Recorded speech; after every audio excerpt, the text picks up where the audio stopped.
तर मला बदामाची आवश्यकता नाही, मी कोल्हापूरचा माणूस आहे. रोहिणी खडसे यांच्या टीकेवर चंद्रकांत पाटील यांनी हे उत्तर दिलंय.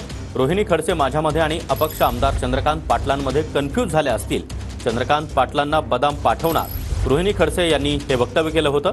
मुलींना मोफत शिक्षण देणार अशी घोषणा चंद्रकांत पाटील यांनी केलेली होती आणि त्यावरूनच रोहिणी खडसे यांनी टीका करताना हे वक्तव्य केलं होतं.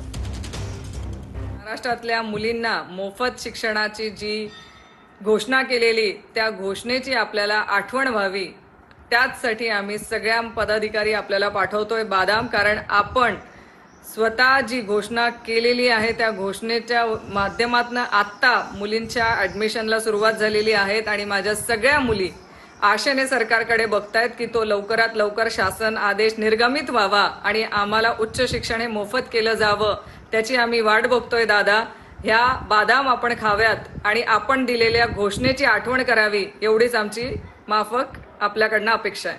म्हणजे बदाम पाठवणार आम्ही नाही, ते बहुतेक दरवेळेला ते मुक्ताईनगरचे आमदार चंद्रकांत पाटील ते त्यांच्या तालुक्यातले आहेत ना, आणि मी त्यात नेहमी कन्फ्युजन होत असतं. बहुतेक रोहिणीताई त्या अपक्ष आमदार चंद्रकांत पाटला, मला बदामाची आवश्यकता नाही.